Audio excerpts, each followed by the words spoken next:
MacGyver's taking the night off, but you can see him Wednesday with a special presentation at 8, 7 Central. The brakes are gone. Now, an ABC Movie Special.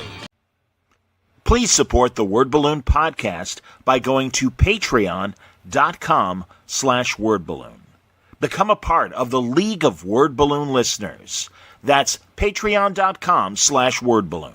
Kingdom Come is 4 separate issues, 48 pages apiece. It was an all-immersive kind of lifestyle for me. It blew people away. I mean, this was the most sought-after book there was. This was something very new, very different. No one had seen anything like that at that scale before. It was amazing. I never thought from anything that people would still be talking about this book 25 years later.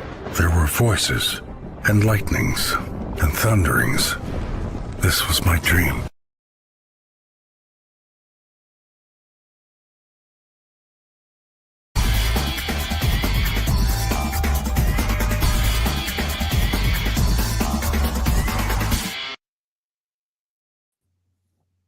Welcome back, everybody. Time again for Word Balloon, the comic book conversation show.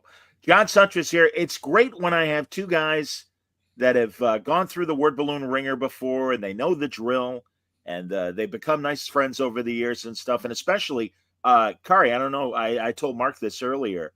We are 2 days away from Word Balloon's 20th anniversary. Saturday is my 20th anniversary doing this. Oh, wow. That's great. That's great. You, John, I think you were my first podcast in my life, I think. That's incredible. Yeah. That's incredible, man. Well, Kaare Andrews, Marc Guggenheim, welcome back to Word Balloon. And this is, usually I like to do one-on-ones, but God, you guys were so sweet. And they're like, hey, we got a new Marvel book, put us on. And I'm like, because I always feel like somebody's going to get short-shrifted if I have like a new team on that I'm not hip to what they do and everything. But no, it's like, again, Kari's been on many times, Mark's been on many times. So it's like, okay, good. We can have a nice general conversation as we discuss what's coming up for you guys. Jesus. I want to make sure I get the right. Here it is. It's a team up book and it's a team up show. Huh? Yeah, indeed. Well indeed. And here's some, and I'm sorry, it's blocking Kari's face right now for the video audience, but here's some beautiful Kaare Andrews art as we get excited for Spider-Man Wolverine. We're just 2 weeks away, guys. Yeah. Yeah, that's right. Crazy. Yeah, it's out on May 21st. Excellent. And of course, both of you have a lot of experience with these characters, and Kari's art looks great. Give me the 10-cent pitch. What is the premise of this new series? A high adrenaline, balls to the wall team up book. It's funny. My friend Joe Kelly did a book called Nonstop Spider-Man a number of years ago, and this book feels like a nonstop Spider-Man and Wolverine. It just goes, it just starts and it just goes. Excellent. And Kaare, I'm sorry that they gave you such a boring book to play with and everything. This is how I think about the book. They say, for creatives, it's like, do one for me and one for them. But really, this one is for fans. Like, this book is kind of the ultimate fan service book. It's two of the favorite Marvel characters on their own adventure, disconnected from whatever is going on in the Marvel universe, doing their own thing, their own tale, and it is, it's two of my favorite characters, so it's a blast. Yeah, it's good that we're getting this kind of evergreen story. I'm cool with the One World Under Doom current status quo. I think it's very interesting. Me too. But but it could also limit, the kind of stories. And truly, it feels like both sides of the street, DC and Marvel, kind of get that these days. And it's like, yeah, don't worry, we got evergreens along with our in continuity universe moment stories as well. I've never actually partaken in the events. I'm always outside of the events. I just personally live a happier life outside of the the 30 issue crossover thing going on. I mean, one day it would be fun to do one of those, but I've always just managed to kind of like evade them. Yeah. Have you ever, though, Kaare, had to do that monthly deadline book? And was that just, I did Iron Fist was monthly, and that one I was writing, penciling, inking, and coloring. Yeah. On a monthly schedule. It was, at the end of the day, it wasn't quite monthly. We had a bit of a break between arcs for me to catch up. But mostly I do special projects or miniseries. So that's really what I'm kind of known for. That's cool. That's it helps. cool. It helps. It helps stay out of the way of those big events. Mark, Mark, the listener and also Word Balloon supporter, says already have this book added to my pull list. So Thank you, Mark. there you go. Excellent. Star Wars questions are coming for you, Guggenheim. But Okay, I'm ready. Okay. We'll take one right now. But we'll get back to the Spider-Man Wolverine thing. Tomb Raider wants to know, for Jedi Knights, is it difficult to focus on a new pair of Jedi each issue while telling the overall story? Also, any plans to bring Jarrus, and you say his last name. I don't know how to say it. Is it just Both? The C is silent? No, Kaboth. Okay. Yeah. By the way, great question. I will say, like, the big challenge of the book, and it's a challenge I set for myself. Marvel and Lucasfilm did not suggest this to me, was to make each issue self-contained. So to tell, a full story with a beginning, middle, and end in 20 pages per issue, that's really where the challenge is. Finding like the right matchups of the Jedi, working with the story is not too hard, mainly because I'm sort of picking Jedi specifically for the story I'm telling in any given issue. So it's sort of a more natural fit. But the whole done in one nature of the book is, makes it for an interesting writing challenge. The art looks great, man. And again, I love, the best part to me about the prequels is Qui-Gon, Mace Windu, Yoda more active and not just teaching and everything. And you've got all that in this. And of course, young Obi-Wan as well. And you've got all this in this book. Well, what's so much fun about the book for me is, we've never really seen the Jedi at the height of their powers. In Phantom Menace, like, the Jedi are, they're about to start their decline. In, Attack of the Clones, they're, basically becoming, military generals and soldiers. This is really a chance to show the Jedi when they were on top. And doing the things, we always say, like, oh, they're the guardians of peace and justice in the galaxy, but we've never really seen them be those guardians. So this book is my chance to sort of do that. And I'm having a blast with it. I'm just having so much fun writing it. There's almost a Star Trek kind of quality to them going to planets and doing diplomatic missions and negotiations, things like that. It's a very like episodic television sort of feel to it. Like each episode is sort of like, each issue is sort of like its own episode. And there is like a, overarching storyline concerning Qui-Gon Jinn and the Corliss Wrath, the figure who's like hunting him. Because like any good, TV show, you want to have, at least one, overarching storyline. So that will take us through the first 10 issues of the book. Excellent, man. Kaare, and forgive me, have you played in Star Wars much, Kaare? I've done a bunch of covers. Sure. So tons of covers, but for interiors, no. But I do appreciate the Wars of the Stars. So it's a good time. Well, again, back to your art, and forgive me, I'm going to stick to covers because I don't want to spoil anything. But here's the first three. For exactly. Thanks. Sorry about that, Kaare. Absolutely, man. Here's some great covers from Spider-Man Wolverine. This is why, audio audience, you gotta listen. You gotta watch the show on YouTube as well as listen to it. I think these covers are a good example of the ultimate fan service. You have Spider-Man and Wolverine not just battling on the cover. Spoiler: they may also be battling inside, and also you have the black suit and the brown suit, Spider-Man and Wolverine, which we haven't seen in a while, and we get to see them together. So it's pretty fun. How would you describe? Not a flashback. Yes, but secrets of the past come to light. Let's just leave it at that. Yeah. Right. I mean, I don't want to spoil too much. Tell them the secrets. Well, we're doing something I honestly thought Marvel would never let us do. And it concerns Peter's parents and the circumstances of their deaths. Wow. So we're taking some really big swings. For me, I didn't want to just do a Spider-Man Wolverine book that any superheroes could be in. You know, I wanted the story to stem from things that were unique to Peter and Logan. So this couldn't be Spider-Man and Iron Man. This couldn't be Captain America and Wolverine. You know, this is a Spider-Man Wolverine book. It's a Peter Logan book. And the story that we're telling, which, like I said, it's really nonstop. It's just nonstop action from start to finish.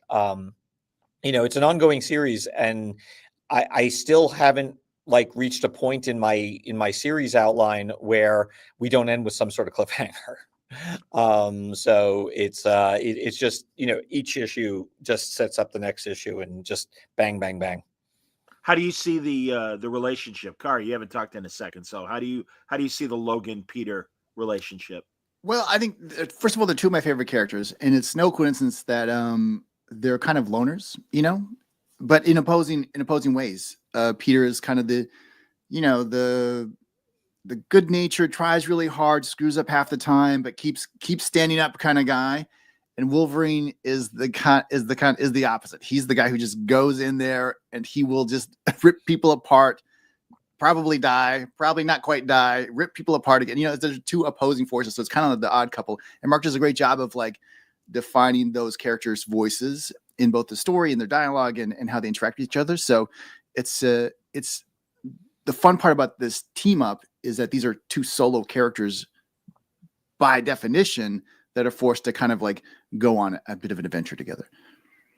Any thoughts on the relationship, Mark, and where you start with the guys without spoiling where you're going with the guys as much as you want to spoil, obviously. You know, it's funny. My pitch to Marvel was really, you know, the first, I would say 80% of the pitch was all character notes. It was all based in character and the differences between Peter and Logan and their similarities. I mean, they both have, you know, strong personal codes. But Peter's is all about responsibility and Logan's is all about honor. And sometimes that means they're in common cause with each other. And there's other times where those, you know, responsibility versus honor are two completely different things. And, you know, so from a character perspective, they're fun to bounce off of each other because they'll deal with things in very, very different ways. But also just from a humor and dialogue perspective, like Kaare says, they are the odd couple. Like they're the ultimate odd couple. In fact, like in my newsletter before we announced the book, you know, this was designated Project Odd Couple. I get it because you know they are oil and water, and you know, I think Peter annoys Logan more than Logan annoys Peter. You know, I think Peter's like a little scared of Logan for good reason. But I love, you know, I also just, I love these characters' history, like, because they have, you know, teamed up before and they fought before, and the 1992, you know, Wolverine, Spider-Man versus Wolverine one shot that Jim Owsley wrote, you know, still looms very, very large for me. That's cool. That was one of my favorite one shots growing up. Like that was super cool. That was do you guys remember who drew it? You know, Jim Owsley, everybody. That, of course, Christopher Priest in his Secret Identity. Yeah, he passed away this year, right? It was the name is escaped me. Oh, I wonder who okay, I'm gonna look passed away. Yeah, feel free, Mark. There you go. I'm not I need an ombudsman Google right now. It's a guy I really like. I feel bad that No, and I'm sorry. I didn't mean to put you guys on the spot. I apologize. Really, you know, guys, 90s, and truly, I feel bad sometimes because Kaare, I think this was really. Was it Mark Bright? Was it? Oh, that sounds right. That does sound right. Oh wow, let me confirm that does sound right. I've abandoned my Googling hopes. Well, because honestly, a lot of 90s stuff is kind of my blind spot because that was me coming out of college and, you know, not making money. So I missed, like, and also it felt, Kaare, when did you break in with Marvel? Around what year? I broke into Marvel like 99. So okay. I broke into Marvel when Marvel was like undergoing bankruptcy protection, and like it was real bad. It was so bad. Like when I was trying to break in, I would go to conventions and editors were like, "What? This is great, but there's not going to be comics in 5 years. You should go draw for video games or something."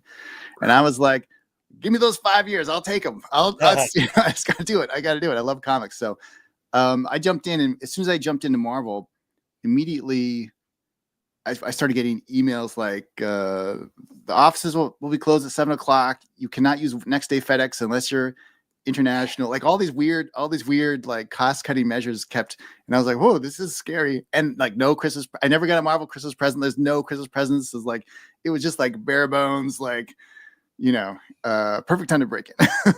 Well, those horror stories, but thank God you did. And again, you were one of those survivors that went through the meat grinder and everything. So I can I broke in at the grinding point of the meat grinder. So were Joe and Bill Jemas in charge, or was that the previous regime that hired you? It was just a little before Joe started. So when I remember when Joe started and got that job, I didn't know him, but I wrote him a quick little email being like, "Hey, congratulations." So it was like right before. Right about when Axel started was when I started. I may have started about the same time or just weeks before him or something like that. Understood. Yeah. So, by the way, it was Mark Bright with Al Williamson inking. Oh my God! Cool. There you go. The great Al Williamson. That explains it. Yeah, exactly, man. No, that's great art support and Mark Bright as well. Yeah, that's amazing, man. Jeez, and man, they're both gone. That sucks. Yeah. God, I have that great Williamson, and I know how much he adored Flash Gordon and the work he did, the limited comic book work, but the Marvel comic book adaptation of the De Laurentiis Sam Jones movie that honestly is infinitely better than the now again, you'll forgive me guys because I'm older and I was I thought it was fun, but it's like all right, it was kind of that comic book Biff Bam Pow hangover of Batman. I think that still permeated that Flash Gordon, film. Oh yeah, totally. And I know Al was like annoyed by the Queen soundtrack, which every time he'd do a signing, they'd play it, and he'd be like, "God damn, all right, fine." Poor guy. And Mark, when did you break in? I broke in 2005. I will say my first. It's funny. My first piece for Marvel was written in 2005, but it didn't get published until like 10 years later. So my first actual published piece for Marvel was the Wolverine Civil War tie-in arc that I did with Humberto Ramos. And that probably got published in 2006. So I broke in like a year before anyone saw any comic books from me. Interesting. Yeah, man. No, that's cool. All right. Now there are Tomb Raider has a couple other Star Wars questions. So let's see here. He wants to know, Mark, what all did you read to prepare for Jedi Knights, and are you bringing any of that inspiration into it? As an example, did you read the Living Force novel to get more context? Actually, I started my research with the Living Force novel. Lucasfilm was kind enough to send me a manuscript version of it. And that was incredibly helpful, really just to see how another writer dealt with the Jedi in around this same time period. I also like watched a whole bunch of episodes of Clone Wars, because even though it's the Jedi, being quote unquote military like, there are plenty of, just good old fashioned Jedi stories, to be found in that series. And in many ways, I kind of feel like I've been researching, this to write this book my whole life, because I was 6 years old when Star Wars came out, and have consumed just about every piece of Star Wars content there is to consume. So it's working on the book and researching for the book has been a real labor of love. Hey Mark, did you ever guys? I just watched a podcast yesterday while I was at my kid's soccer game, and it was Ron Moore on Katie Sackhoff's show. I saw that. Go on, Kaare. Yeah, he was talking about working in the writers' room for the George Lucas Star Wars TV show. Yes, he did. Oh, I gotta listen to that podcast now. Apparently, there are 50 completed episodes written. Yes. Have you ever Yeah. stumbled across them in your Hollywood adventures? Backroom No, Dropbox folders or whatever? I've been it's one of those like holy grail type of white whale items that I've been trying to find, along with the Tom Stopper draft of episode 3 of Star Wars episode 3.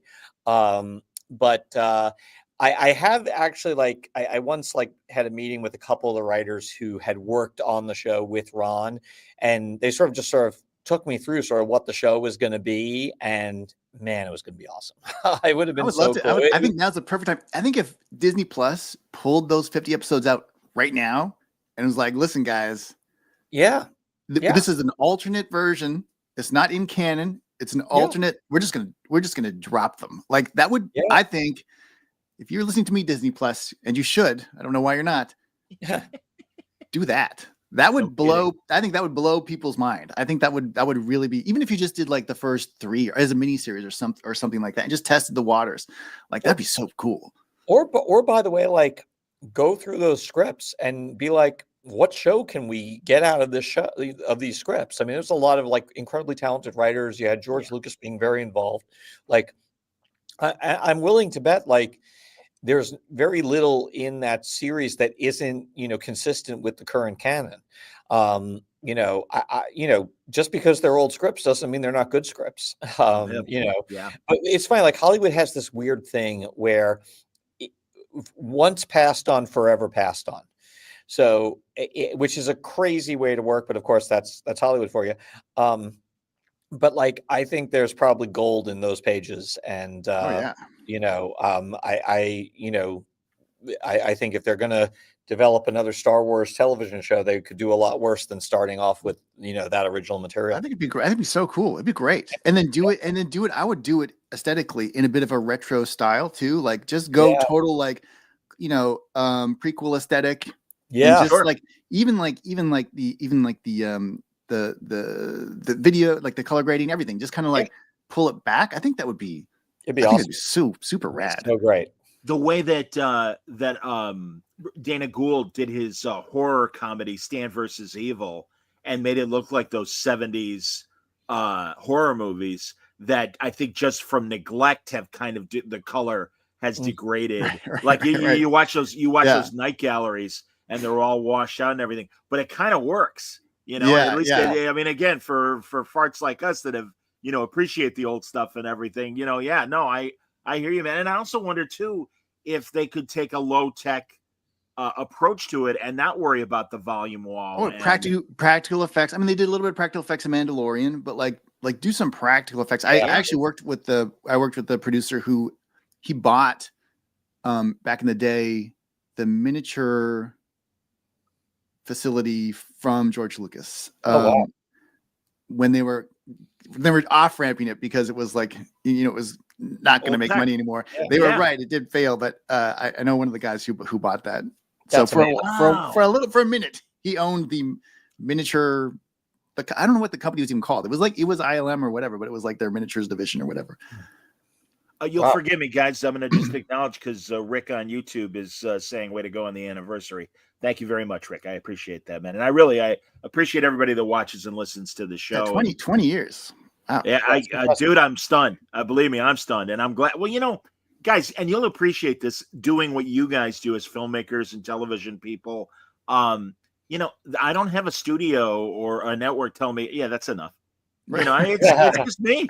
So, yeah, I mean, truly, because some of you, I'm up to my 100th show. I'm like, yeah, because nobody's telling you no. I'm up to like 1,500 shows. And it's this, just showing up. Although, as you both know, half of success sometimes is just showing up. 1,000%. 1,000%. But I really do want to ask both of you regarding the TV and film business. And Kaare, as always, I'm fascinated by the Canadian output. And I should also say, thank you for not holding me responsible for the current administration, and as a proud Canadian, still showing up to talk to me. That means a lot. You will be charged a tariff for my appearance. About $80. I got 2 loonies in my pocket for you, man. PayPal it over. Loonies? Aren't they? Loonies, Toonies. Yeah. Toonies. Yeah. Okay, forgive me. I know Loonies and Toonies. Loonies are the $1. All right, Loonies and Toonies. All right, good. I was right. All right. Toonies are the $2. So yeah, what's happening with like how are like truly what's happening in the business in general? Because Mark has been very vocal about it on his Substack, and I'm glad to be subscribing to that because he's telling us what the American TV and film business is like. Have the strikes and just the studios tighten their belts? How has it affected the Canadian market? Yeah, it's the same story. I mean, Vancouver, where I live, it's a service production town, so we do American productions. We do like a tiny bit of Indigenous production filmmaking, but really the Canadian shows are made in Toronto. So in Vancouver, if the Americans are making shows, we're not making shows. So it's been probably the same story. It's not just so it's one is the kind of, and Mark will I keep wanting to call Marc Guggenheim because when I talk to Mark, the editor, it's like I have to say Guggenheim, so I'm getting used to calling Marc Guggenheim these days. Oh, Guggenheim. I was doing it to differentiate from our chat people. Right, So, yeah. but what Kaare means is that the editor of Spider-Man Wolverine is Mark Basso. Yeah. So Sure. I'm talking to Mark about Mark. It feels weird to be like it gets confusing. Yes. I respect that. Yeah. But it was really like, there was the streaming boom, and we just in Vancouver, we kind of follow the US production flow. Sure. So it was like tons of content. Everyone was shooting tons of shows. And then there was too many shows.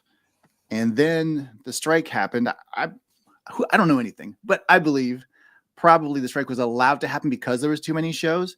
And it gave room for the studios to allow a strike. There was no pressure for them not to have a strike. And it probably gave them a lot of excuses to get out of deals they wanted to get out of, or cancel shows, or just kind of contract just naturally. And then also the streamers started realizing, I think, that none of them were making money. I think only Netflix actually generates a profit, and Tubi, but that's ad-based. So I think everyone's kind of recalibrating now.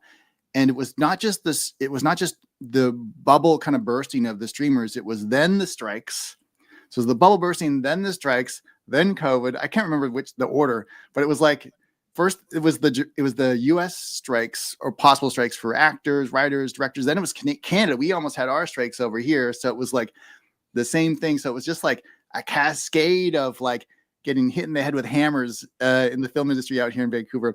And so right now, where we are right now is it's like last year was so rough. There was no one was buying anything at Cannes. The markets were all dead. Cannes is going to start again next week. I have a movie out there looking for financing. Oh, great! But I think things feel like they're warming up a little bit. But it's still not. It's not business as usual. And I think also with the looming threat of things like AI, I think people are also kind of pumping the brakes a little bit just to see how things shake out. Especially the animation industry has been hit real hard. But I was just had lunch with a friend of mine who runs an animation company in Vancouver, works on American shows, and he was like, yeah, for the past year it's been like nothing, but just now we're getting interest. We're just bidding on projects. It's like things feel like they're starting to warm up again, but it's not back. We're not full throttle yet, whatever's going on. But what I find what's cool is because the streaming kind of wars kind of imploded, there is a genuine interest in indie movies that I haven't felt that in a while. So it feels like they're safer to make, smaller bets. You can do long legs, whatever. My friend edited that. Like you can take these bets on smaller movies and look for profits while the big machine is like kind of like burning behind you. I get it. Mark, that's my take from Vancouver. No, I love that. That's fantastic. We always like that perspective. Absolutely. I agree with all that. That I was like, as I was listening to Kaare, I was like, yep, that all sounds accurate. I think, the worst thing that happened, honestly, like, obviously it's been COVID strikes, contraction, bubble bursting. But honestly, the worst thing that ever happened was the fact that all those things led to the streamers discovering, wait a minute, we're producing a lot less stuff now for all these reasons. And our streaming numbers and our subscriber base hasn't changed. And that is the thing I think that's been most detrimental to the business, because sort of the streamers stumbled into the epiphany that they could make 1/10 the number of shows and not be punished for that lack of output by the subscribers. get So it. as a result, all the legacy studios are basically like, yeah, we're kind of getting out of the business of making TV and film.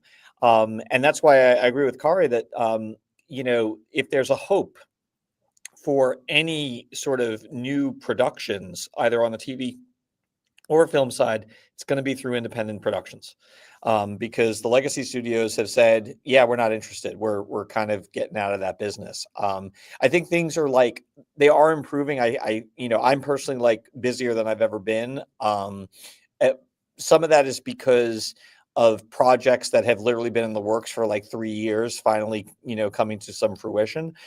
Just weird coincidence of timing. But for the first time in the last 3 years, I finally have friends of mine who are working in TV. The problem is that I noticed they're all working on either returning shows or spin-offs of existing shows. The idea of a first season original show, that has gone away, which is very, very bad and very, very concerning for a variety of different reasons, not the least of which is, I think it's bad for viewers. I think viewers want some new content. The problem is they got to start voting with their dollars. Right now, the streamers are going, well, people are willing to spend $15 a month for every episode of VR. We don't need to make any new shows. Yes. And as long as that's the case, they're going to, the studios are very simple. They go where the money is. Well, go ahead, John. Go ahead, John. No, Kaare. I heard. You guys I are heard the experts. I'm the spectator. Please. Well, I'm no expert, but I heard someone talk about an idea that I think is pretty interesting. Is that because movie making in general has become more accessible? Look at us streaming with our laptops over the interwebs globally. Sure. Hollywood has always operated on a scarcity model where it took so much resources to make a movie. Very few people could collect that much money and make these big bets on creative storytelling. Yep. And as that bar has become lower and lower and lower, the scarcity is evaporating, dissipating. But what's still scarce are IPs. And so the big studios can be like, well, you can't make Friends. We own Friends. We'll do Friends. No one else can make it. And so the scarcity has become these IPs. And I think you see these companies making big bets. Oh, we're going to buy Fox's IPs, or we're going to buy Marvel, or we're going to buy Star Wars. They're gathering IPs because that's where the true scarcity is now, in a world where everyone has a movie camera in their pocket. Yep. Well said and agreed. And first of all, to Mark's point too, yes, it was interesting as the numbers were crunched. And a few years ago, you know what the most popular show on Netflix was? As Kaare said, Friends. And The Office is really big, and it isn't, and Seinfeld and things like that, and also, but by the same token, I agree with you, Kaare, too, that they can hang on to their IPs. It is interesting that more of these shows that start as streamers, and maybe again, Mark, you can answer this question: why something like Yellowstone, that clearly is such a big hit for Paramount and CBS, and hey, well, here's the season premiere on network TV, but you got to get Paramount Plus to get the rest. Now, I understand that, but I also see that a lot of the streamers are going to add revenue base. And of course, my favorite thing, as we mentioned earlier, Tubi and things like Pluto and some of these other streamers that have advertising, the acronym for their channels are FAST, which is free advertising sponsored television, or as we called it in our young days, television. Yes. It's I love that they come up with a new phrase where it's I don't know how to break it to you, man. That's how fucking TV was done for 70 years. But congratulations on discovering that, hey, maybe we need to run ads to actually make money, dumbass. Well, the cool thing though is ads reward successful storytelling, where subscribers, it goes by their heads. So you have a great show, but your subscriber based model, if you're a money man, you only see the subscriber count. You can't track who's watching Star Trek's watching whatever, right, a million viewers, and this other show is watching 5 viewers. But on ad based, those shows become very valuable to Tubi. If it's a high grossing show, they can charge more ad money. I think it's actually the more healthy way to do it. It is. Couldn't agree more. Could not agree more, guys. And again, we grew up on it. We're used to it. I don't know how Gen Y and Gen Z feel when they got to watch something on Tubi. Oh, my kids don't care. They'll watch Tubi. They'll watch the ads. They don't care at all. Go through. All right, good. Do you have a focus group at home, Kaare, that you? I've got 3 kids, 14, 12, and 10. And Perfect. they're just like they're YouTube all day, or they'll do Crunchyroll, watch some anime, Sure. and then a little bit of a little bit of Prime, a little bit of Tubi, whatever works. But they don't care. They don't say anything about ads. Nothing. All right, that's good to hear. Honestly, because again, I don't want the legacy studios and networks to get out of the storytelling business. I really don't want it to be just reality shows and late night talk. And I mean, honestly, Mark, I really I don't know what network TV is gonna look like in 5 or 10 years. I don't either. I mean, I don't think network television knows. It's what surprises me is why Paramount doesn't just put Yellowstone on CBS. Why is broadcast feeding to streaming as opposed to the reverse? That makes no sense to me. It's very, I think the reason is it's just being stuck in the old way of doing things. But I think it's time to re-examine that. Yeah, maybe we need new management up top. I'm hoping. I know that the Trump administration is kind of being slow walking the Skydance takeover of Paramount. Yeah. And Mark knows that Kaare, you probably know it as well. I'm a massive Star Trek fan, so I'd like to see a change in the Star Trek office, please. Well, Ron Moore was soft pitching himself for a Star Trek reboot on that Katie Sackhoff show. Did you notice? He was like, it was very low key, but it was like, I would be interested. And it was like, okay, he's just planting little seeds. Give him the keys, please. Well, again, if you're a Star Trek fan, you love Ron Moore, and my God, also For All Mankind on Apple could easily be 20th century Star Trek, and it is so great that what's happening there absolutely could be the seeds of the growth of the space program, Starfleet, and the Federation, no question. I think one cool thing is, like, we talk about IPs are taking over the business, but I think that's also why there's some interest in the indie space in filmmaking right now, like Anora or Longlegs or like whatever, especially the little horror movies, these little movies that are existing, I think, as the counter to all the IP exploitation manufacturing. And it's always right. If you push one way hard enough, the other way starts bubbling back up. And it just kind of goes back and forth. Yeah. No, thank God, man. And I'm with you. But when you say, and Kaare, you've got a long history in horror film and everything. But it only seems to be the case with horror. Like, horror has been like Blumhouse and A24 and that kind of product is able to compete as far as theater goers. Yeah, horror's always outcompeted because it can exist without star power, and throughout history, it's always like, oh, horror's dying, oh, horror's back, oh, horror's dying, oh, horror's back, oh, horror's dying, oh, horror's back. It's like it's the constant. And the funny thing about horror is, actually, if you spend too much money on a horror movie, it never works because it has to be too safe. Yeah, it can't really be scary. You can't really show anything bloody. You can only make it successfully at a very kind of low ceiling. So it's a very strange genre. Thoughts on that, Mark? I totally agree. I mean, it's funny. I think horror's a lot like comic books. Its demise is constantly being predicted. Right, yeah.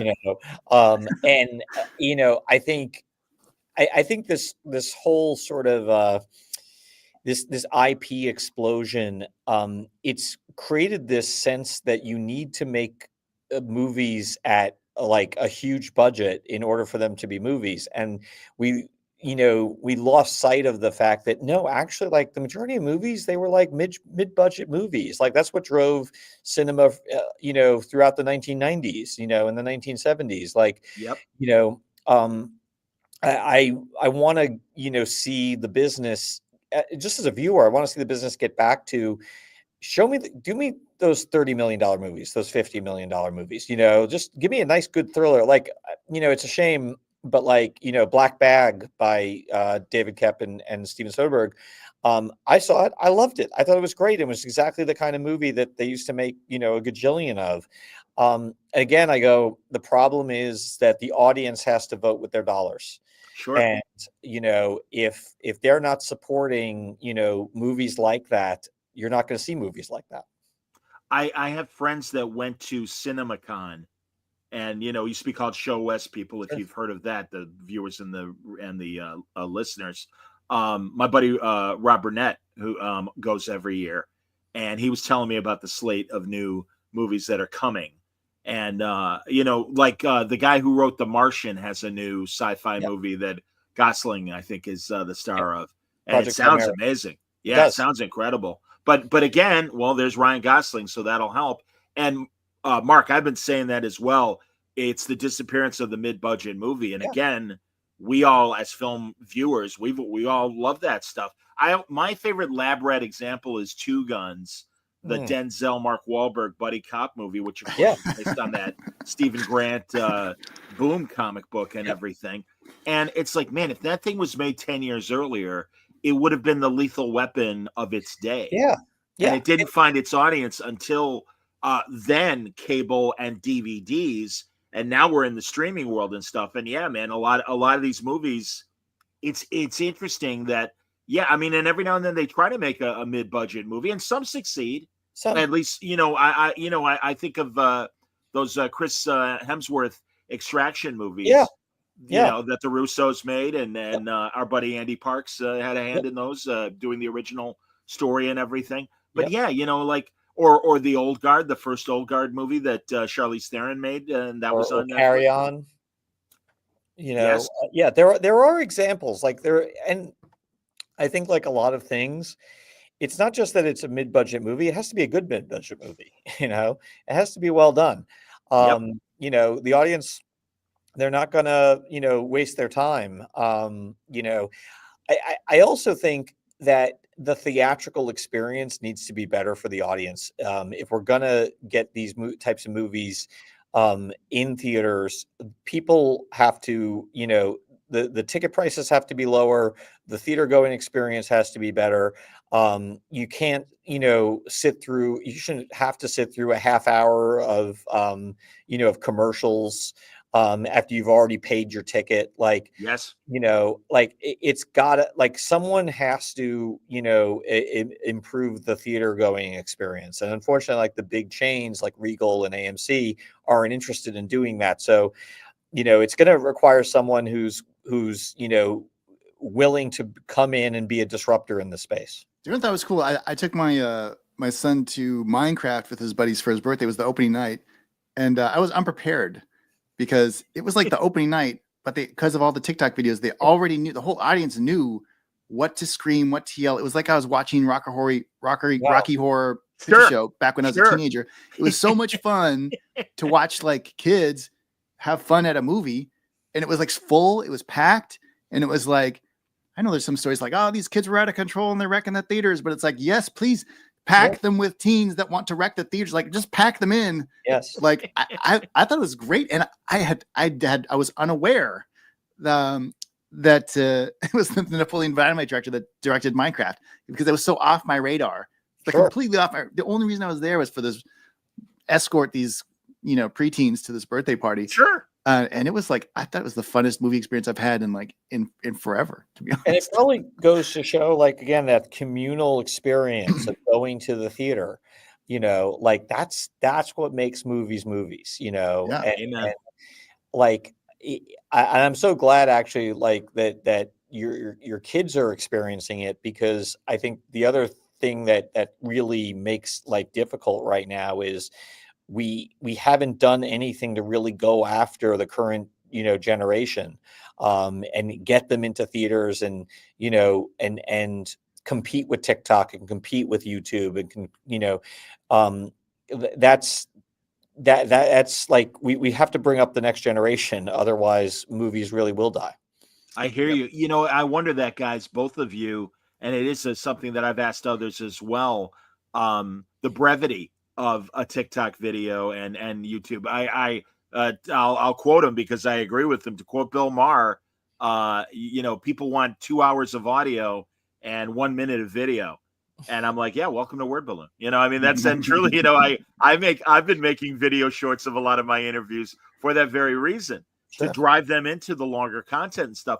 But are there the challenge, Kaare, of TikTok and YouTube and short form storytelling versus traditional But I think TikTok for Minecraft helped drive the kids to the theaters. I agree. So it's like the first time I've seen TikTok used properly in a marketing perspective for a movie. It like gave them something to do at the movie. They already knew what to call out and it was like literally no one had seen the movie before because it was opening night.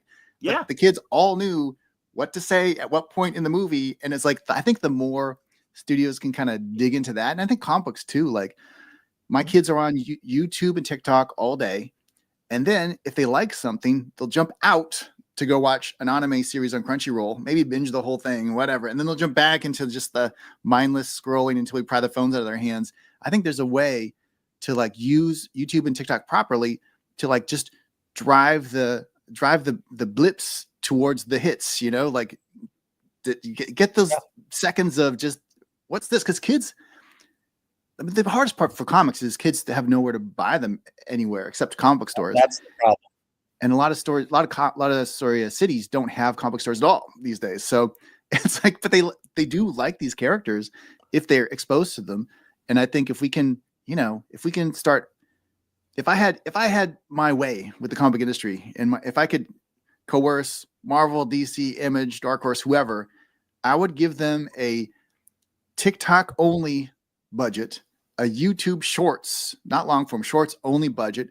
And just start peppering cool stuff, just like cool panel to panel, just like 3 seconds. Have you guys seen though that really? And again, listen, as I always say about Instagram and TikTok, I'm always gun shy. Although now I am putting interview highlights, but I'm like, nobody needs to see me in a Speedo holding an energy drink like the influencers and stuff. It's like, no. I you know, grandpa will be on YouTube and Facebook and all that stuff and everything. You let the kids do it. But I do notice that there are kids that are generating, Kaare, what you're describing on their own, and they're doing it with old stories.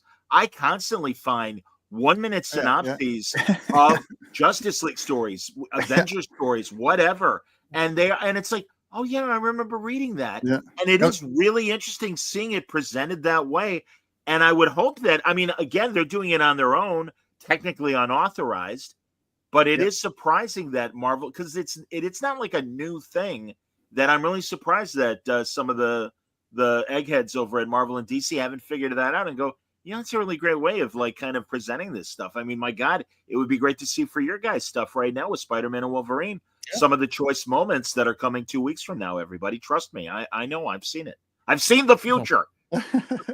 You haven't seen issue 2 though, John. I have not seen issue 2, but where you leave things on issue 1, I'm like, oh my, things are coming. Issue 2 is insane. I'll show a cover while we're talking about it, because it is here.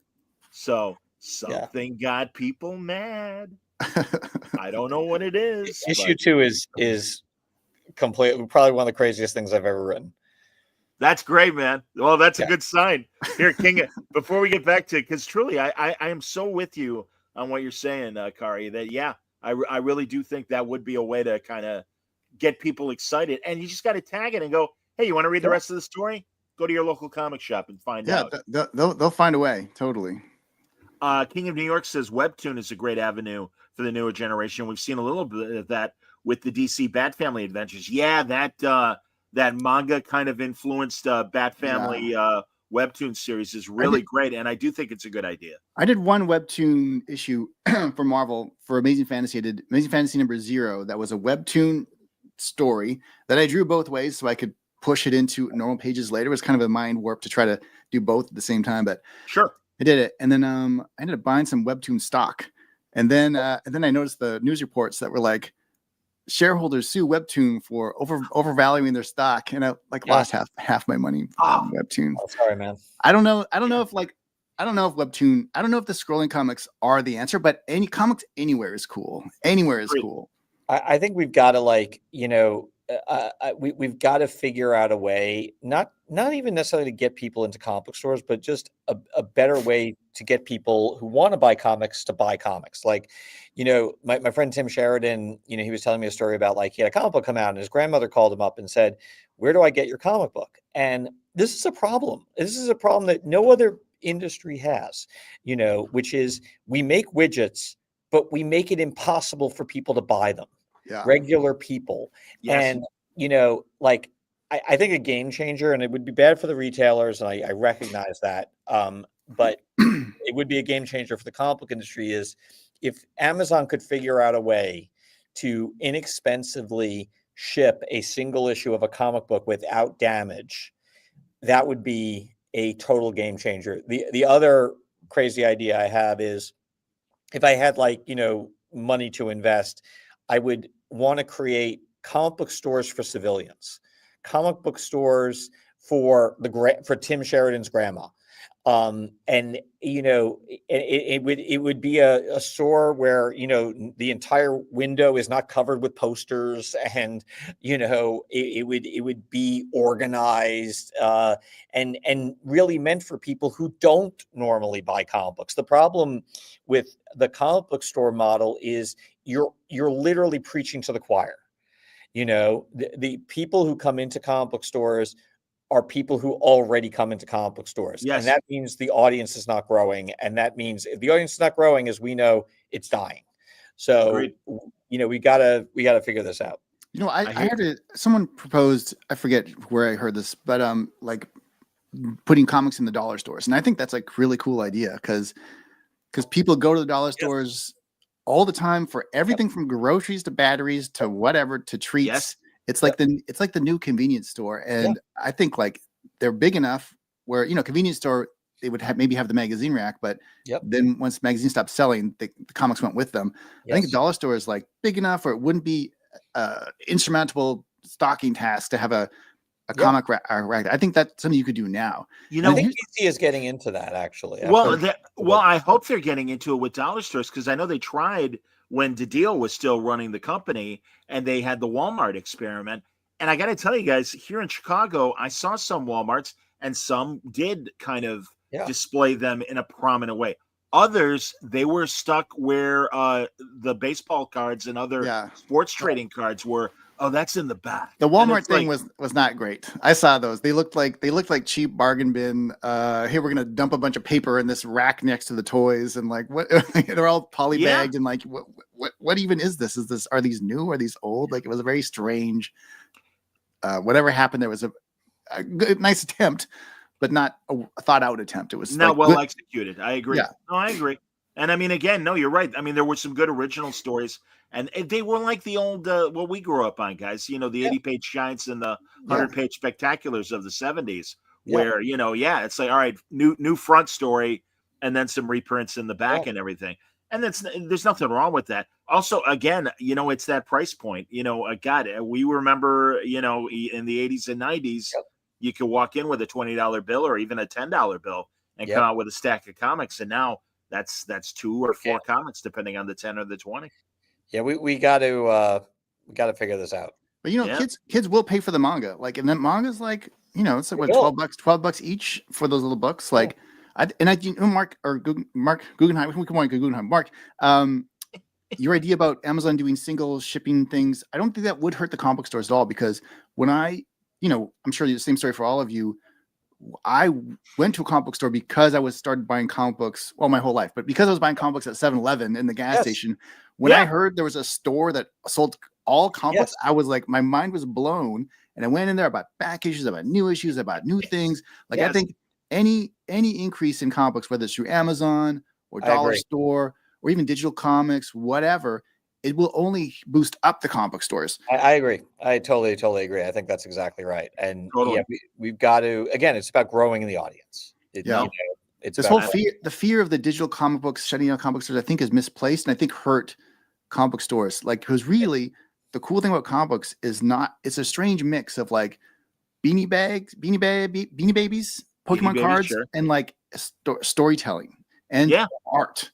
So it's like got this collectible thing that is fun, and you can trade them like stocks, and you can like try to find back issues that are value. There's a price guide, but then inside it's not just empty.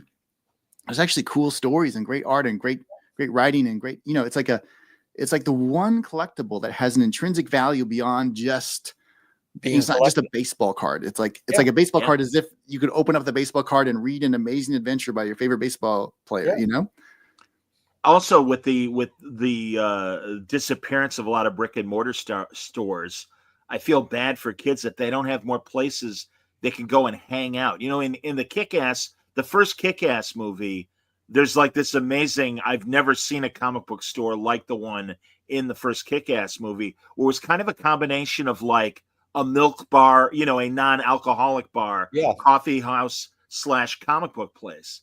And it's like, you know, and I've heard other friends toy with the idea that maybe they would have, beyond selling comics and stuff, maybe they'd have a reader case of, you know, some of the old standbys, V for Vendetta, Watchmen, you know, whatever, you know, Civil War or something like that. So yeah, you can hang out, buy some coffee and read some stuff, but also if you want to buy the comics as well. And I just haven't seen that much of a cross section. Yeah, we need to, you know, break out of the you know, comic book reader only audience and bring in, like I said, more civilians. No, it's you know, you need those wise parents that start the kids off and everything. And you know, thankfully, my friends who own stores and other friends who have kids that see the cartoons and see, you know, are excited about Spider-Man. Yeah. And thank God they come to me and go, "Hey, my kid loves Captain America. Where can I get more stories?" I'm like, "I got you covered."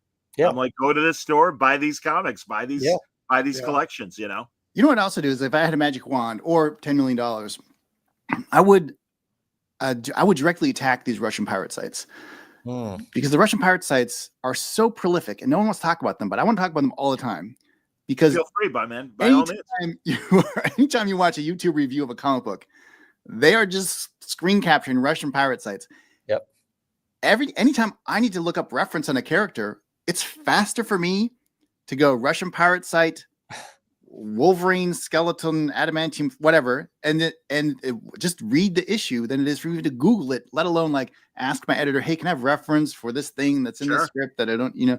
And it's like, it's too easy and too simple. And it's like, for some reason, we've managed to kind of like firewall the free movies and the free video games, and they're still there, but they're just harder to find. There's more layers. But comic books is just like, "Oh no, it's right here." Just, "Oh no, please." It's a Google recommended search term or whatever. But I think the only way to attack it really is like, I think Comixology had the promise to do this, and they cashed out and fucked everyone. So I mean, I don't know the guys that ran Comixology, but that was fucking lame, man. Like, I'm glad you got rich, but like, you gave us all these promises, and I was a firm believer in like, oh, that's the place I could send grandma. Just go to this. You're gonna have to read it on a screen, but you can look at it there. That's where I could send my kids, or, you know, just like, I'll pay for it. Just, you go to this place. It has all the comic books at once. It's not like just Marvel. It's not just DC. It's not just like 5 publishers over here. It's like one place where you can read all the books. And again, I don't think it would hurt comic book shops, because comic book shops inherently have the collectability of paper. And I love reading comic books on paper. And also they have the toys and the cards and all that stuff. Like, I think if someone could just spend more money than I have, but a little bit of money, and just kind of get everyone behind an all-in, what Comixology pretended to want to do before they cashed out. That's what I would do. I think that would be amazing. Mark, and really both of you, because you're creators, was that really? I mean, I get that. Yeah, you know, the guys that started Comixology did cash out, and now they're doing they're doing Distillery. You know, that's their new initiative and everything. But was that? I kind of blamed Amazon more in the equation than the guys who sold out, because Amazon bought it and then dismantled the structure that Comixology built. Yeah, I agree. You know, I know Chip Mosher really well. You know, the co-founder, and you know, he cared a lot about digital comics, but not enough, Chip. Not enough, Chip. I don't know you. I don't know you, Chip. And when I see you, I'm going to want an explanation, because I'm sure you care about comics. I'm sure you love comics, but man, you kind of fucked us. You kind of fucked comics, and maybe it's not your fault.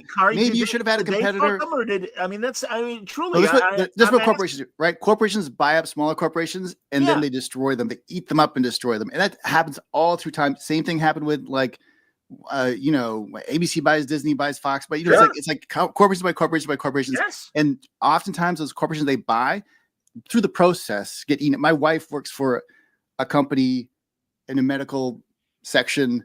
They buy smaller companies in that medical section, absorb them, extract the wealth and the resources. And they don't mean to, but sometimes those smaller companies evaporate in the dust because of it. So Chip, it's not your fault that Amazon destroyed that company. Maybe they lied to you, but you were the one place, Chip, you were the one place that we had all the comic books all in one place, all at once. And there was no other competitor. There wasn't like a Comixology. There was only Comixology. And I loved it. I loved it so much. I started buying tons of comics. I'd go on trips, I'd read them. And I'm glad you got paid, Chip, but you kind of fucked us. And maybe you're probably a great guy. We'll probably have fun. I'll see you. You'll probably buy me a drink because you make more money than me. We'll work together. That's great. But you kind of fucked us. We have to say it, right? You have to say it. Chip, you fucked us. You're probably an amazing guy, and we're probably gonna have a lot of fun about this podcast later, maybe. But we kind of all got fucked by that Comixology thing, and maybe it's Amazon's fault. I don't know. That's why, man. I just kind of think they took a business that was working, but it was a small business compared to the way they do the rest of their business. And again, I don't know enough about the way Amazon deals with.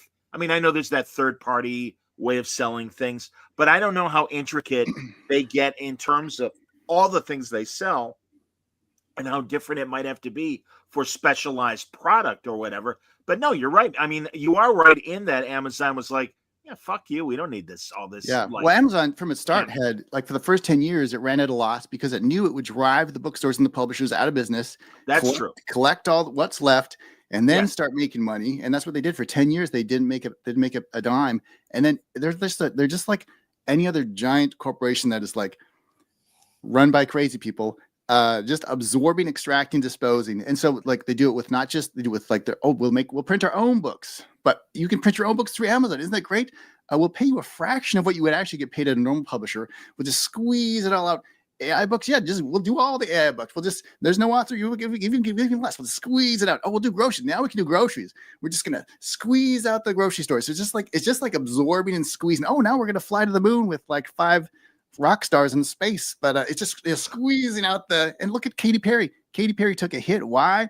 Because she trusted Amazon. Now I buy a lot from Amazon.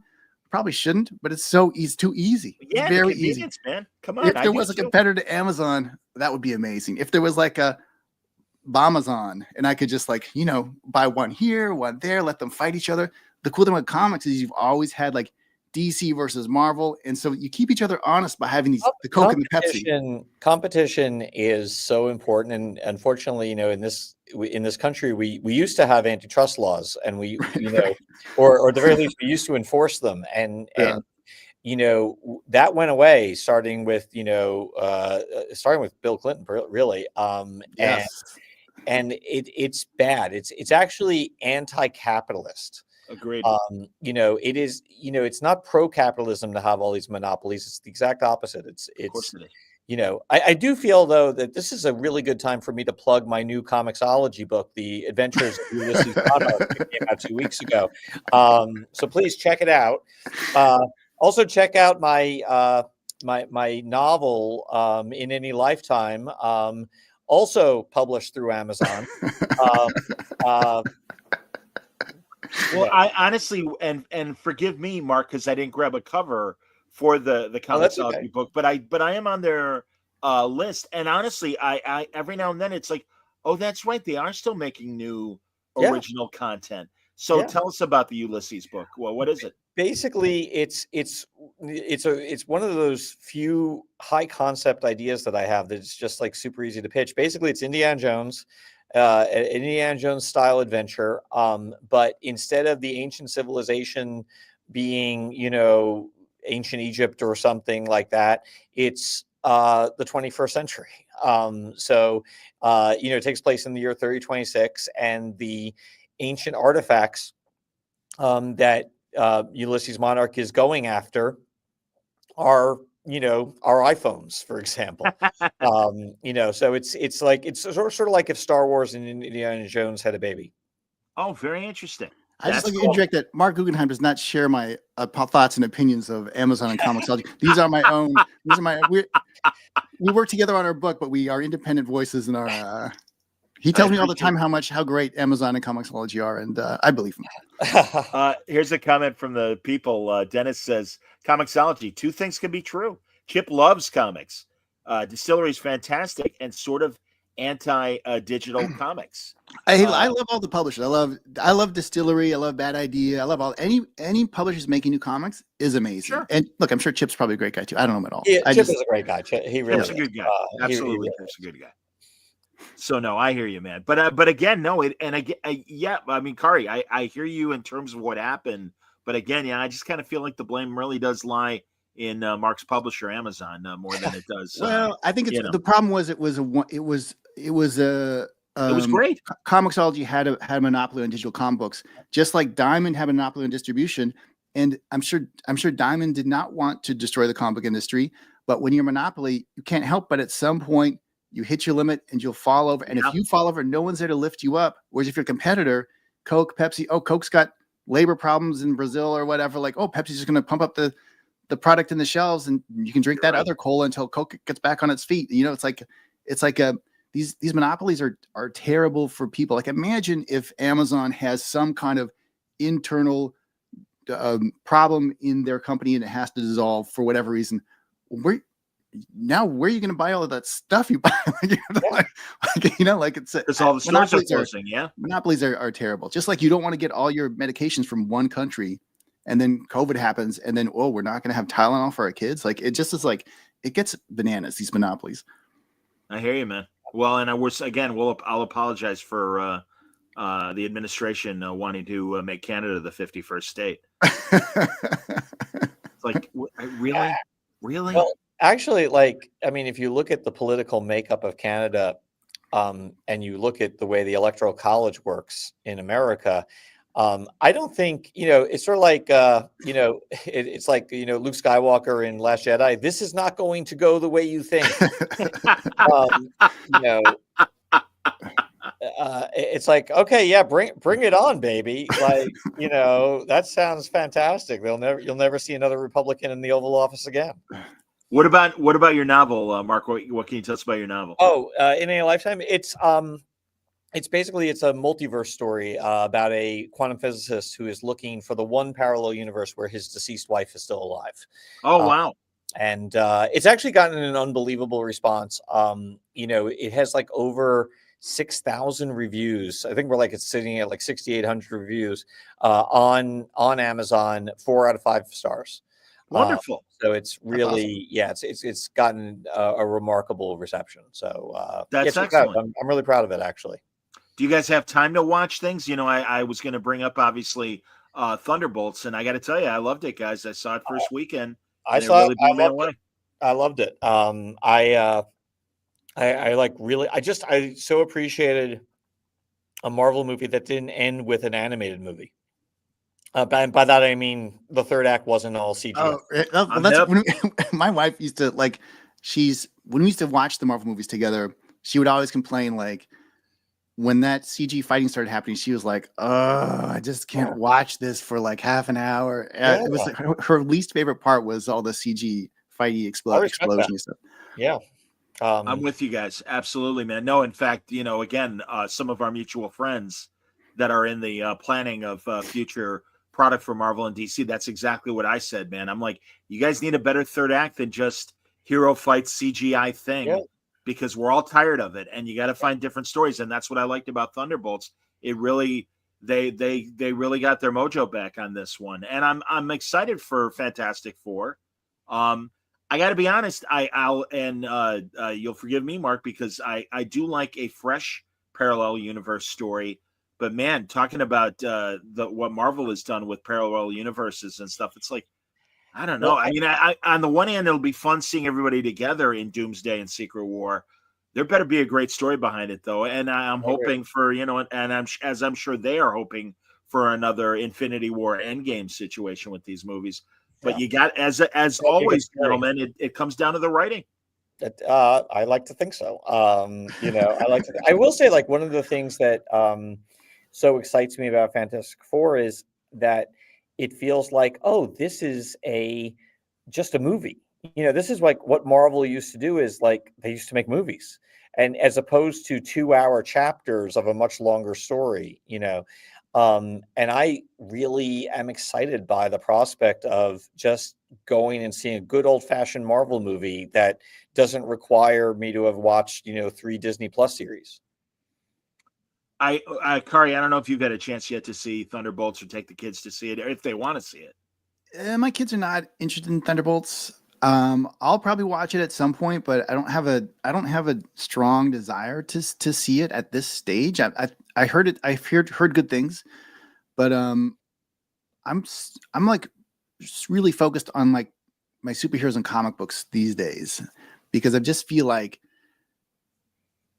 that's where the magic really happens. I think when you have strong creators making strong comic books, strong superhero books, those can fuel future movies. And I think you look at the best Marvel movies, they were all kind of based more on the comic books. Yeah. Because those comic books, I think comic books, why we like them so much is they're small teams of like 1 to 6 people, maybe. And you have these small team, and the smaller the team, the more personality and the more fire you can shoot from your own soul. And sometimes the movies, especially giant $200-300 million movie, there's just so many people that they're only allowed to give a little bit of themselves. And so just by its nature, it feels a little less important. And the best comic book movies, they extract what was important from those 1 to 6 person teams. And then that seed that they've extracted, then they can feed it into their team of 3,000 people and make an awesome movie. But we've kind of like, I think in general, and I'm not talking about Marvel movies, I'm talking about all the superhero movies. In general, we've kind of like every time, and I've seen this since they've been making comic movies for 30 years, or whatever. Well, I mean longer, but this last kind of wave. Since Blade, right? But yeah, Blade. Right? I always point to Blade as like kind of the first modern comic book movie, even before Spider-Man and the X-Men movies and everything in 99 and 2000. But go ahead. But I found but the lesson you often learn in comic book movies is the more you stray from the source material, the weaker the movie gets. And it's specific with comic books. I mean, actually, probably excluding Blade, because Blade was kind of like nothing to do with the comic book, but Blade is super cool. I really like Blade a lot. But in general, the more you stray away from the core of the comic book, the weaker the movie becomes. Yeah. And I'll say it here, and I've said it in other places, but like I really dislike when people talk about comic books as R&D for movies. Mm-hmm. When creators talk about it, when editors talk about it, when publishers talk about it, when film studios talk about it, I think it's a lie. I think it's a huge lie. It's not true. And I'll tell you why it's not true. Because when I started buying comic books, I wasn't drawn to the book on the rack thinking like, oh my God, this was going to make a good TV show one day. I better buy this. It was like I was drawn like a laser to the art and the storytelling inside the book. And so many people were. And that it's such high heat creativity from a handful of individuals just like firing on all pistons. And it's that fire that then created the audience later that the movies could happen. So I think it's a mistake when I hear a peer of mine talk about, oh, we're just R&D for movies, and that's why we're valuable to these movies. They don't need us, but we got to keep proving ourselves with new characters. It's like, no, man, you got all backwards. It's like the power is in you, the creator. You have that power, and you squeeze it out and throw it on a page. And if it burns your hands enough, then someone's going to want to capture it and maybe do something with it. But that's a separate thing. That's not R&D. R&D is like scientists in the back room, like, oh, I think I'm going to make a laser today. Oh, it worked. Oh, feed it up the chain. It's like the opposite. It's like this essence of life on these pages, and it's so powerful. Someone's like, it's like a bomb. We can monetize this. We can make something bigger out of it. But it's like the heat comes from those single to 6 people teams that make comic books. I agree. I hear you, man. Dennis agrees with you, Kari. Both of you guys have done amazing creator-owned work. Any upcoming creator-owned books for both of you? Well, Comixology just published one of mine 2 weeks ago called The Adventures of Ulysses Monarch. And I actually do have 2 other creator-owned books in the pipeline, but they're not announced yet. But look for announcements in the next couple of months. But I love doing creator-owned books. It's a chance to work in a medium that I love on characters that I've created as opposed to toys from my childhood, which also I love to do. So I'm very fortunate I get to do both. Kaare, you've played in AWA's court with some original ideas. I think the last time we talked, you were doing that teen book over there, right? I did Erratic over at AWA. That's not quite creator owned. It's like I own part of it, but I don't. But like I did Renato Jones for Image, and I own all of that. And I did Black Sinister at Dark Horse with Troy Nixie, and we own all of that together. So the hard part about drawing a book is you're the only full-time employee on that project. So when I'm drawing a book, it's like I'm there every minute of the day, like just trying to like draw as fast as I can to try to tell those stories. And I think it's a little easier for a writer. A writer can juggle depending on the speed of the writer. Multiple projects at the same time. Yeah. So I always find like, again, that model of like one for me and one for them. And like this one, I think is out. Spider-Man and Wolverine is like, really, I'm looking at it as one for fans, like one for fans. So when I've burned myself out from this fan experience, I may do a book for Marvel or a book for myself. But I find like, that energy to do those creator-owned books, for instance, happens because I'm drawing a project. And when I'm working on a creator-owned book, I get a lot of energy now again to do like a Marvel book or something for another publisher like DC or something like that. So for me, it's like, it's a slower pendulum as opposed to like multiple projects at the same time. Brad Meltzer used to tell me that when he would go from like, all right, I'm working on novels this year. Next year, I'm going to work on comics, and he would kind of go back and forth. Now he does it with his hard fiction novels and his I Am Kid books that are basically, kind of expanded comics with Chris Eliopoulos and everything. They're great. They're fantastic. That's the rhythm that Meltzer is in now. So I get it. Absolutely, man. Well, and also, like you said, Kaare, you are the full-time guy because it takes that long to produce a quality book from an art standpoint. But that's the good news of having this great stuff like Spider-Man Wolverine. There you go. There you go. So and I know, I'm sorry, Kaare. I apologize. I think the one cool thing about the industry right now, like comic books, like if we're talking honestly about the comic books, we're kind of in a similar pattern as movies. We're in a bit of a downturn, and we're having distribution problems, literally, but also kind of like just broadly, like how do people access these comic books? Sure. And we're having like, the stores we don't have the strong amount of stores that we once had in like the heyday of the 90s or whatever. And the consumer base is a little bit lower. And I think but the cool thing is in these, like just when I broke into Marvel, in these moments of downturns, it's like a big wheel and it comes back up again. But in these moments of downturns, I think you find a lot of talented creators returning to these kind of core books. Agreed. Like Matt Fraction's coming back to Batman and Grant Morrison's coming back to Batman. And, like you have it's good for the industry surprisingly, creatively, it's good for the industry at these downtimes because things are calm enough. People kind of start naturally returning back to kind of like the big publishers and these big characters. And then we're going to spin that up and get everyone excited again and get back up again. And then maybe, a few people will launch back off into create their own stuff and then come back in. Like these cycles are natural and healthy and good. So even when, sales are a bit soft right now, I think it's actually very, very super healthy. Like we're going to have some good comic books this year. And I think in the next 5 years, whatever's going to happen next in comic books is going to be like an explosion. Like something's going to happen because it's always after these downturns where you have the next like thing that launches off into space. I agree. Totally. Any thoughts on that, Mark? You just agree, and it's fine. I totally agree. I'm going to stand pat on Kaare's answer.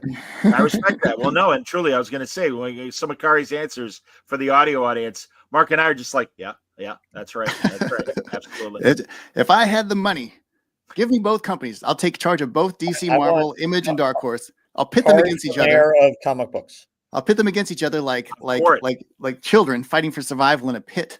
And then I'll fund their TikTok accounts and the YouTube Shorts accounts. I'll just watch the battle happen.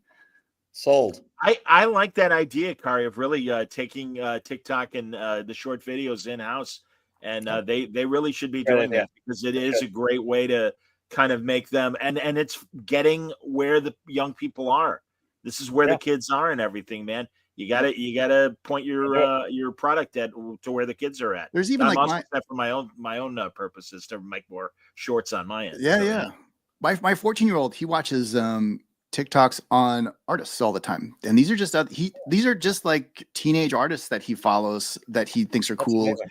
Sure. And they're just doing like these kind of like they're just drawing and doing a quick like TikTok edit of a drawing or something like that. You know? Oh yeah. No, honestly, Kari, I hate to say it, but some of your competition, I think, is coming from social media because there's a lot of budding artists that are just throwing up images, and it seems like they're getting variant cover gigs. Oh, that's great. That's great. I mean, the one thing about comics is, we always need new voices and new talents. It not only it only feeds like, oh, that's a new thing, but it also drives everyone else to keep upping their games and like competition again, like kids in a pit fighting for survival. Like that's the kind of nefarious way to picture it, but like that's how art really works. Like you see something and you're like, oh my God, that's so awesome.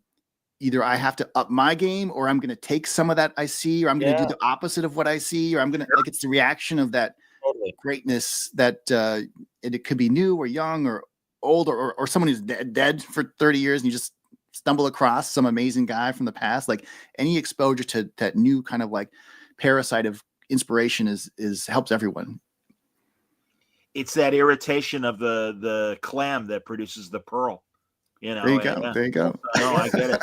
I get it. Absolutely, man. Well, again, I hope I haven't irritated these two gentlemen as we've talked about the comic book business and the television and film business, all in support of the fact that they've got great product out right now. Spider-Man Wolverine, we're only 2 weeks away from issue 1, and I'm glad to hear it's an ongoing monthly. I know, and I keep peering around the corners, man, because we'll also point out that Mark has the Star Wars Jedi Knight series going on. So creep again, Kari. But there's a cover of issue 1, and I'll hold it. He's holding the issue. That's very good, man.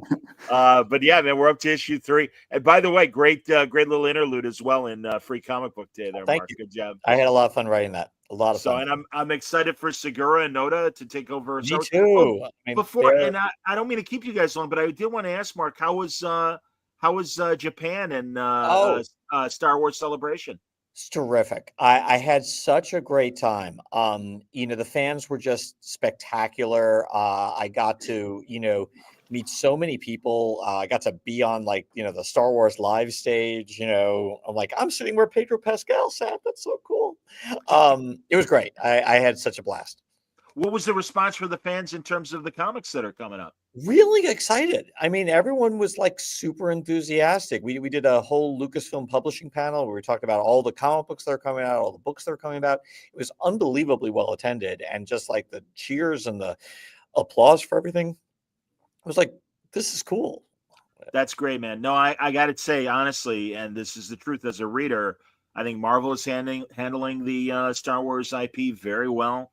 I'm still waiting for Indiana Jones to show up in comic book form. Me too. No, we all are. Well, certainly we all are. But also, I can say the same thing about IDW and the Star Trek books. Right. They're to me, they're superior to the product we're getting on camera. Frankly, I hear you. I'm right there with you, actually. And I'm hoping to talk to some of the. I had Lansing and Kelly on a couple of months ago. Yeah, they're hilarious. They're awesome.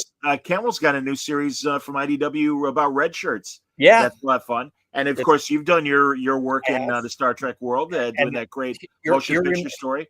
You're reminding me. I owe Heather Antos, the Star Trek editor, a revisions on a pitch.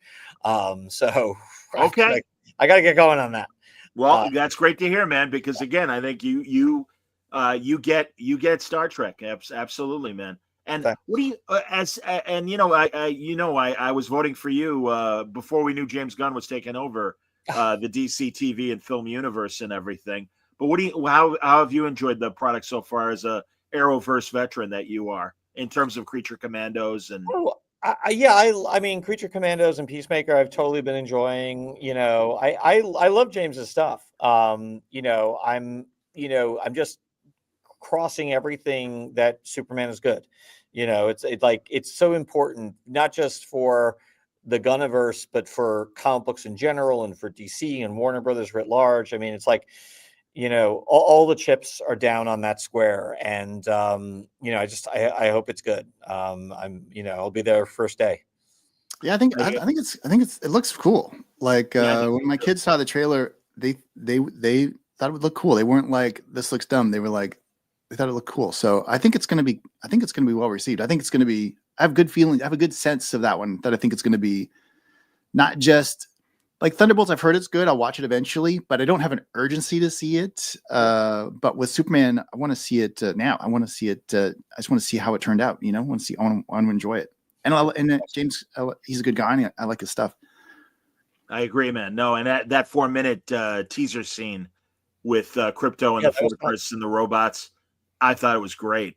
And it's so funny, as you guys can understand. I've been saying this too with people that understand the character and also read them in the comics. I love the non-comic book reading. People are like, Superman has robots? That doesn't make sense. And it's like, actually, it does. And yes. Even just the dog. People, most people don't know there's a dog, even though that dog's been around forever.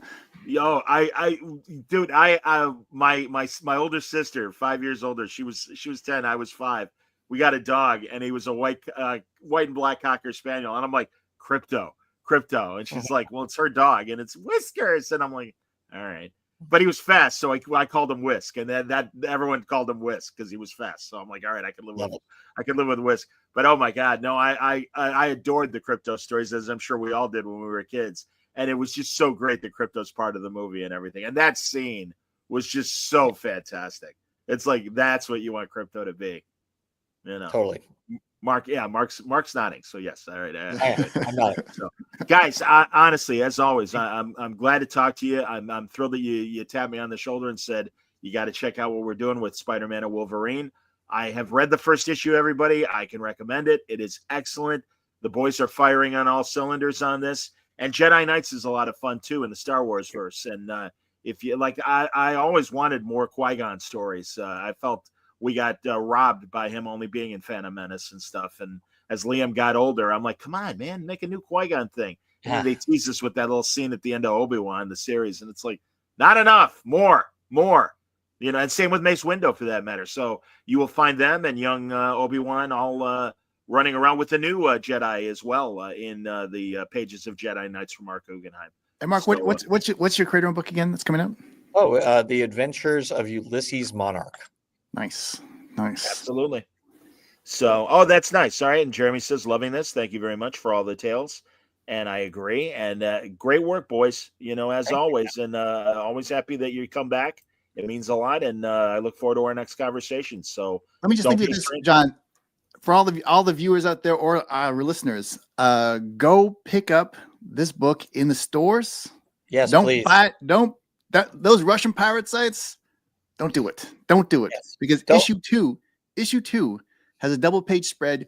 You have to hold on your hands and turn the book old school style to read. Impossible to translate those Russian pirate sites. It's poison. You can't read it that way. So you have to you have to hold it in your hands. Issue 2, hold it, turn the double page spread 90 degrees, old school style to like read the splash. It's going to be fun. That's good to hear. Yeah. May 21st in the shops. Yeah. Yep. And I'll do a little plug. I've got a website if you want to buy some signed books, www.kaare.art. Check it out. We've got some signed books for your pleasure. Tariff free. They're shipping out of Texas, so no extra charges from Canada. Nice. And it's Kaare, Kaare, everybody. Just like it sounds. Yeah. Right? I assumed it was a Canadian spelling. That's all right. Yeah. But that's great, man. So KaareArt.com? No, www.kaare.art. Kaare.art. No com. Kaare.art. No com, no net, no org. It's .art. .art. So just Kaare.art. That's all you need, everybody. All right, beautiful. Cool. I love it. Guys, thank you very much for coming on and closing out the week for me.